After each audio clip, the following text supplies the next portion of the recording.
A nossa temática no terceiro Fórum para a Internacionalização do Português, nossa querida Universidade de Évora, ficou assim: a fraseologia como motor para a internacionalização da literatura brasileira. Este trabalho tem a supervisão da professora Rosimeire Monteiro Plantin, que me ajuda, né, na construção deste trabalho em nível de pós-doutorado na Universidade Federal do Ceará, em Fortaleza. Convém, inicialmente e brevemente, apresentar os principais objetivos da nossa fala, da nossa comunicação. Inicialmente, chamar a atenção que é uma apresentação, na verdade, um pequeno recorte de resultados de uma pesquisa muito mais robusta na área de linguística, que realizamos na Universidade Federal da Bahia, de 2016 a 2017, com foco em língua e cultura. A ideia também é propor modelo para análise dos culturemas nos textos literários, com vistas ao ensino e aprendizagem do português como língua estrangeira, o português como língua internacional, e descrever o fenômeno linguoculturológico como recurso de leitura compreensiva, como estratégia de leitura compreensiva, como estratégia de interpretação textual, no ensino também do português como língua estrangeira. E no nosso caso hoje, nós tensionamos apresentar a fraseologia como motor para a internacionalização da literatura brasileira, chamando a atenção que a fraseologia ela pertenceria, no nosso entendimento, a um dos âmbitos dos culturemas. Ela pertenceria, portanto, a um dos âmbitos da culturologia, em se tratando no âmbito da literatura. Foram procedimentos da nossa pesquisa a leitura, releitura e, por vezes, digitação também das obras literárias. Fizemos também uma revisão de textos de literatura a partir de artigos, dissertações e teses, e livros também de trabalhos que tratam de culturemas nos textos literários. Fizemos também um levantamento de culturemas de forma a construir um inventário dessas unidades no âmbito das obras literárias, ou nos âmbitos, né, das obras literárias, e análise e refinamento desse material que, na verdade, se constituiu numa organização e posterior análise do material. São corpora da pesquisa a obra Vidas Secas, de Graciliano Ramos, Capitães da Areia, de Jorge Amado, Dona Guidinha do Poço, de Oliveira Paiva, Menino do Engenho, de José Lins do Rego, e Os Corumbas, de Amando Fontes. Evidentemente, pelo tempo, curto espaço que nós temos aqui, a gente afunilou em Capitães da Areia para viabilizar a nossa apresentação aqui. Quando já há muitos anos me chama a atenção a questão da cultura, brevemente colocada por Saussure no seu curso de Linguística Geral. Para Saussure, cabe ao linguístico examinar as relações intrínsecas entre a língua literária e a língua corrente. Normalmente, a linguística se ocupa muito da língua corrente e deixa de lado o terreno literário. Mas é no texto literário, segundo Fernando de Saussure, que reside o produto da cultura, por excelência. Por isso que resgatar esse conceito antropológico de cultura convém no nosso trabalho. Entendemos a cultura como mais do que aquele comportamento observável, são ideias, valores e percepções de uma sociedade compartilhados e socialmente transmitidos, empregados para entender a experiência e gerar comportamento que os reflitam. Este conceito, a ideia de compartilhamento entre os membros, é o mesmo conceito trabalhado por Júlio Casares na sua introdução à lexicologia, ao seu trabalho de lexicografia.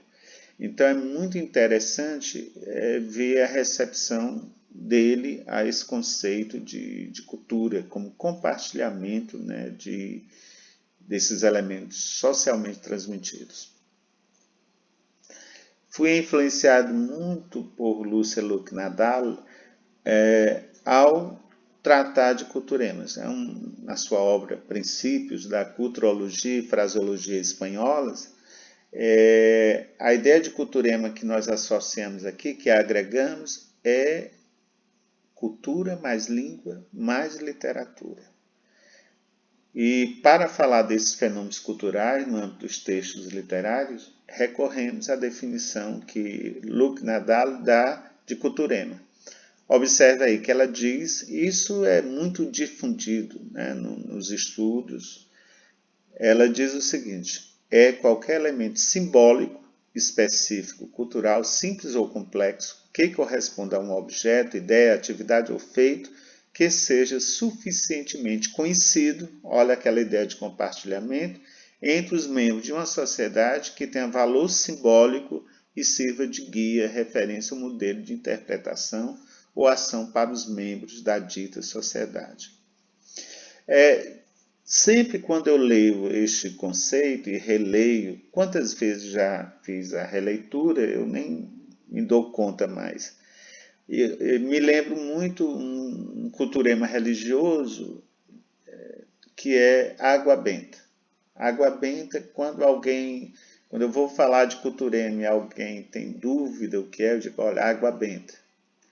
Então tem um valor simbólico ali, aparentemente parece uma água comum, mas ela é carregada de simbologia, né? Que nós veremos daqui a pouco com mais detalhes.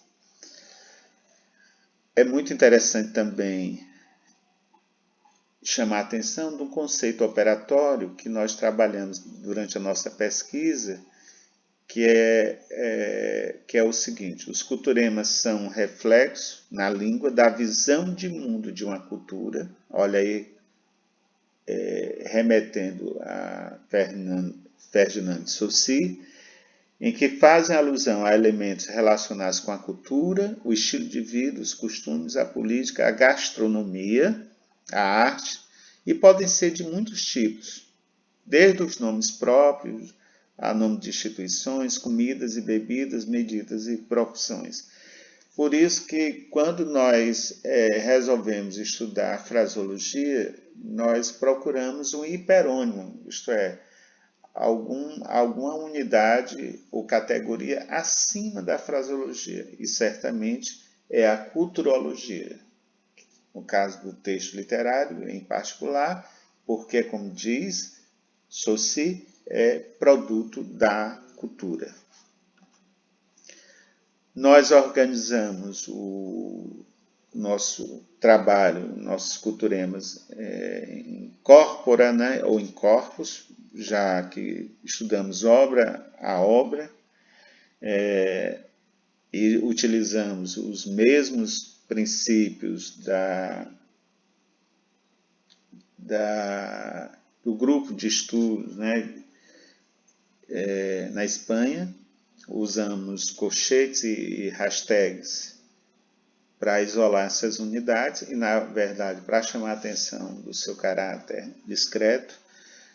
Todas essas unidades capturadas são contextualizadas e definidas, às vezes à luz do dicionário geral, como o AIS, e por vezes definidas pelo próprio autor a partir do contexto dado, as referências seguindo as bases a normatização da ABNT, e também oferecemos informações enciclopédicas mais gerais, que são comentadas livremente ao longo dos estudos, conforme nós veremos aqui. Todo o conjunto da corpora, né, ou das corpora, nós chamamos sapienciários de culturemas, a partir desses 5 romances do Nordeste brasileiro. E para vocês terem uma ideia da quantidade de culturemas levantados, são cerca de 2.300 culturemas que nós conseguimos levantar ao longo de um ano dessas obras. Todas essas obras estudadas, ou esses romances, já anteriormente mostrados, são da década de 30, do regionalismo de 30 no Brasil. Nós, com base em Luc Nadal e entre outros autores, nós montamos também um critério de delimitação de culturemas a partir de algumas propriedades como vitalidade, a figuratividade ou metaforização, a motivação. Nós resgatamos a ideia. A ideia também de simbologização, a produtividade culturema, a frequência de aparição e a complexidade estrutural. Por exemplo, se nós estamos diante de um culturema que indica a cultura linguística ali daquele país ou daquele texto literário em particular, no caso de uma expressão idiomática, ela tem características próprias, no tocante à sua fixação e o seu caráter de idiomaticidade, entre outros elementos, evidentemente. Para organizar todo esse conjunto de culturemas, vejam que eu citei anteriormente mais de 2.000 unidades. Nós trabalhamos com texto Igareda, separando esses âmbitos, que é o grande desafio para quem trabalha fraseologia. O Antônio Pames gosta de fazer muito isso, ensaiar essa questão de situar os âmbitos, né, do ponto de vista de categorias. Nós trabalhamos com Igareda e separamos por ecologia, história, estrutura social, instituições culturais, a que eu chamei de extralinguístico. Não são categorias extralinguísticas ou estão no plano extralinguístico.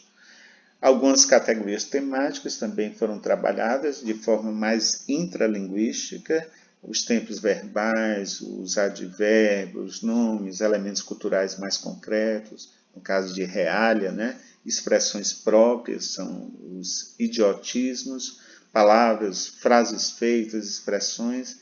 E no nosso caso aqui, hoje nós apresentaremos brevemente uma parte aqui desses jogos de palavras, frases feitas, expressões idiomáticas, que estão no plano mais fraseológico. Nosso corpo de trabalho delimitado, né, bastante delimitado aqui,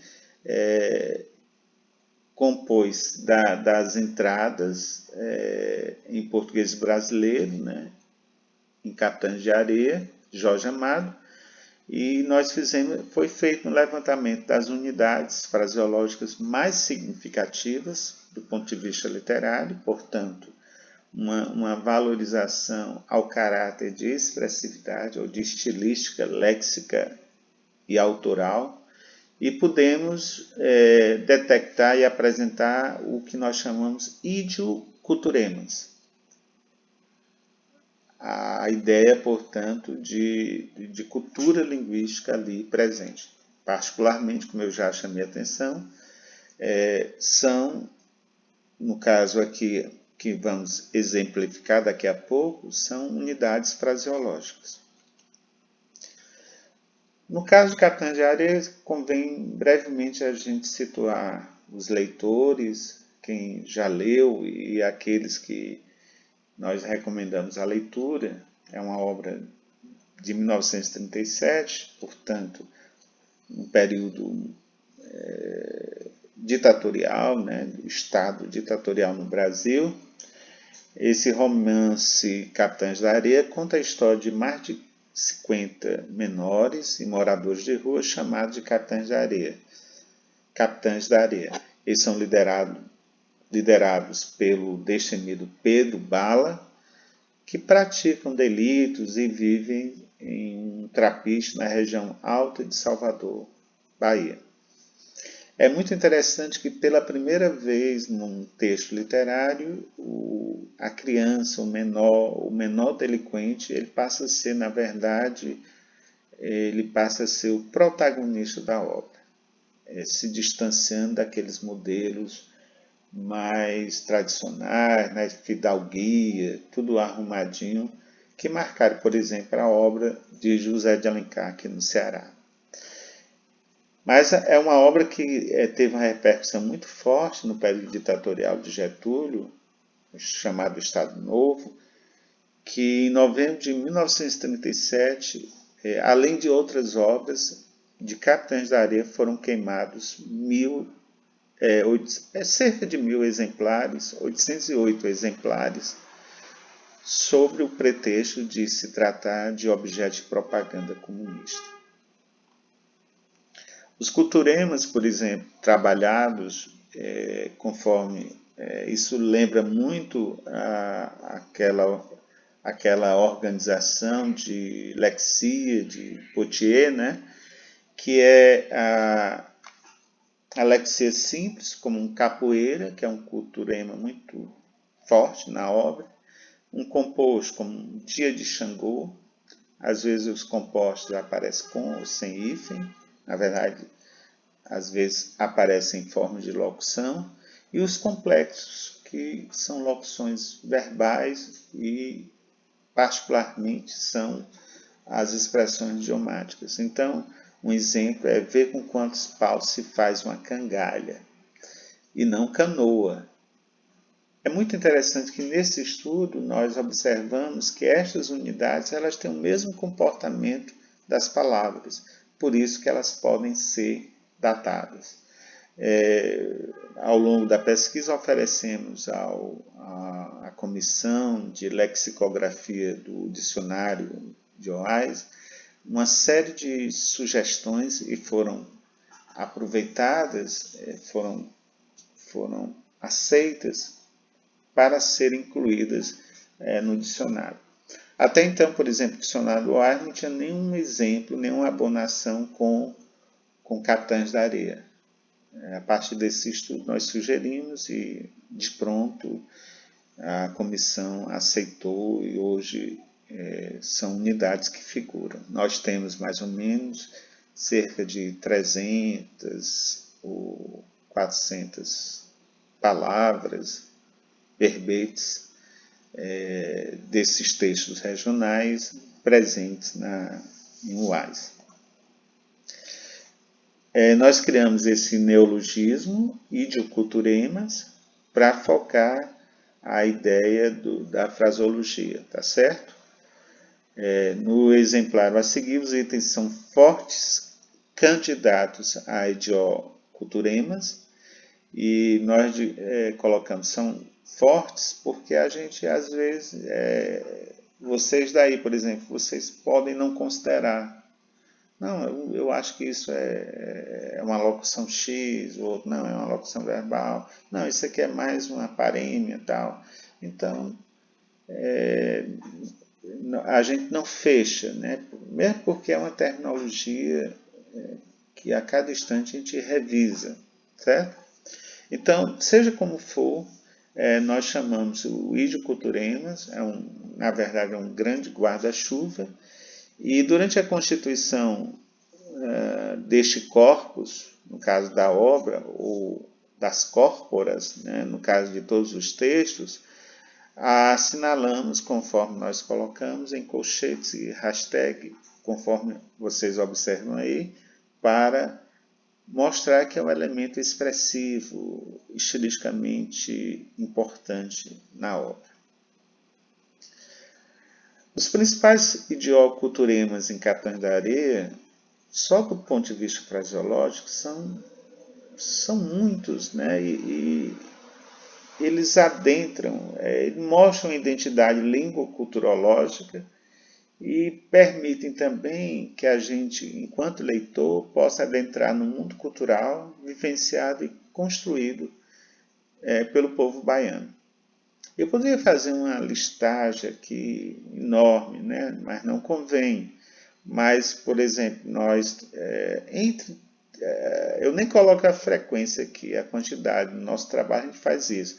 Mas, entre tantos, aparecem, por exemplo, comentar para os botões da farda, abrir no mundo, acabar tutu, acertar as contas, agora que vão ser elas, andar no azar, andar ao léu, bater o 37, bater a caçuleta, dar o fogo, meter as mãos, não ser para o teu bico, tirar o cabaço, ficar em maus lençóis e tocar a bronha.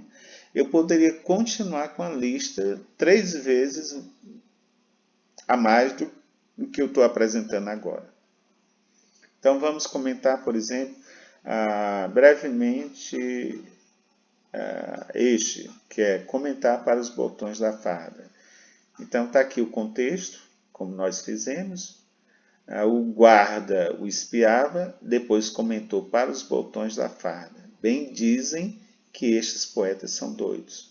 Então aqui eu estou mostrando ao lado direito aí, trata-se de uma variação fraseológica de falar com seus botões, no sentido de falar consigo mesmo, levando o leitor a recuperar formas fixas aos seus botões ou com seus botões, por metáfora, com sentido de si para consigo mesmo, né? De forma mais redundante. Acabar tutu, isso aí exigiu de mim assim, uma dedicação muito grande, inclusive tive que conversar com os estudiosos e pesquisadores do Cyber Dúvidas aí de Portugal, e eles me ajudaram muito quando eu me deparei com essa expressão e não consegui, nem pelo contexto, e não encontrei em outros textos, né, algo que se aproximasse. E quando eu comecei a especular, eu disse, não, vou consultar os grandes estudiosos, né, lá em Portugal, e mandei e-mail e alguns responderam prontamente. Aí nós temos o contexto. Tu não pode expressar um dia, tu não pode passar um dia sem bater coxas com esta bruaca, não é? Tu vai acabar tutu. Aí aparece o nosso comentário. À primeira vista pareceu um cochilo editorial, depois a gente viu que poderia se tratar de acabar tutu, que aliás, que poderia dar a ideia do acabar tatu, com variante de expressão, levar um tatu ou pegar um tatu, com a acepção de ser derrubado, caído, né? Ou de cair, como diz aqui, como nos sugere o contexto da expressão. Não encontramos um significado específico em canto nenhum, conforme eu falei, mas provavelmente é uma gíria da época, um jargão de capitães da areia. Então, por isso que nós consideramos que é muito difícil a gente dizer que aquela expressão idiomática só é uma unidade fraseológica. Ela pode marcar uma gíria na época. Por exemplo, eu posso até datar, acabar tutu, a partir do texto literário, né? Datar de 1937, o aparecimento dela na escrita. Então, talvez, pelo contexto aí, tu vai acabar tutu, quer dizer, tu vai acabar sendo derrubado, adoecendo, caindo, né? Adoecendo em particular. Nós temos também a expressão agora que vão ser elas, nesse contexto aqui. Eu resumi bastante o contexto, né? Com certeza está com o homem. Agora é que vão ser elas. Aí nós mostramos que esta expressão que aparece na obra, em Capitães da Areia, é o mesmo que agora que são elas, com sentido para indicar que os problemas ou dificuldades vão começar. Então, são muitas variantes equivalentes em termos de acepção. Agora que são elas, ou é aí que são elas, é aí que reside a dificuldade, agora que começam os problemas, aí é que bate o ponto, aí que a coisa fia fino. Então, é muito interessante observar o uso, o emprego expressivo e estilístico dessa expressão no texto literário. Esta expressão eu só vi no texto literário, né? Quer dizer, contemporaneamente a gente não escuta, fulano bateu 37, pelo menos aqui no Brasil. Aparece aqui o contexto, o gringo andou ruim, quase bate o 37, andou por pouco, se não fosse Dona Aninha, que deu beberagem a ele, que botou ele em pé, tu não via mais ele, está mais magro que um espeto. Então aí, bateu 37, quer dizer, falecer, bater, muito conhecida a expressão bater o 31 de roda, bateu 31, que é no caso morrer. E é muito interessante quando a gente faz o levantamento só de fraseologias ou de culturemas relacionados à morte ou ao morrer propriamente dito. Outra expressão que nos chamou a atenção foi dar 2 dedos de prosa comigo. E veja aí o contexto, o loiro que morreu na greve. O loiro que morreu na greve, como não me lembro, era um que toda tarde vinha dar 2 dedos de prosa comigo. Gostava de tirar pilhéria. Às vezes, vocês observam aí que era um que toda tarde vinha dar 2 dedos. No original, por isso que eu fiz questão de trabalhar com a versão original de 1937, o dedo aí aparece no singular. Então você nota que o autor está marcando, portanto, a fala do personagem. Ficar com nó na garganta, aparece outra expressão no texto, que também é muito marcante. Olha aí o contexto, olhou o desenho semi-apagado, seguiu seu caminho ainda com as mãos nos rins, ia quase sem pensar, como um nó na garganta. E aí essa expressão com nó na garganta quer dizer um aperto causado por uma emoção forte. Nesse contexto também aparece aí. Achei muito interessante esse que aparece. Negro quando pinta 3 vezes 30. Aparece aí. Negro quando pinta. Pedro Bala falou, negro quando pinta 3 vezes 30. Era uma expressão utilizada quando os negros não aparentavam a idade que tinham, né? Isso no Brasil marcou também o século XIX. Pensar na morte da bezerra, também uma locução que aparece na obra, com a ideia de estar pensativo, não estar atento também ao que se passa em torno.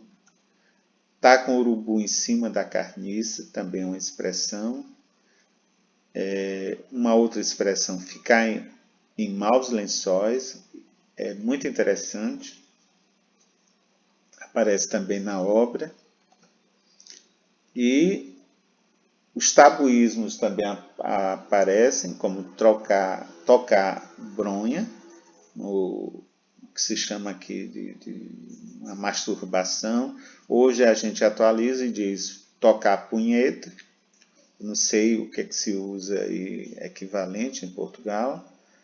E nas considerações finais que nós colocamos é o seguinte: no decorrer deste trabalho, se evidenciou de forma bastante explícita o quanto o conhecimento de culturemas e fraseologias é importante para uma recepção adequada de Capitães da Areia ou de qualquer texto literário, e marcado também pela diversidade linguística. É através da literatura que a gente observa também as marcas, os traços da diversidade linguística, tanto no sentido sincrônico como diacrônico. O recorte cultural e linguístico que o romance de Amado nos traz representa falas e expressões bastante específicas, da cultura urbana e popular da Bahia, de uma Bahia de entre guerras, né, na década de 30. Alguns outros culturemas também, eles marcam na década de 30 a própria identidade baiana, daí a dimensão culturológica, e uma relação de interfecundação linguística entre diferentes regiões do Brasil, expressam, portanto, uma identidade linguística brasileira. E, por fim, eu diria que é evidente que os textos literários são, em muitos aspectos, fontes muito proveitosas para as nossas atividades acadêmicas, para a pesquisa fraseológica e talvez uma riqueza importantíssima é uma riqueza não só epistemológica, mas ontológica, é porque é o romance, ou são os romances que representam as experiências humanas e são enraizados no tempo e no espaço. Pronto.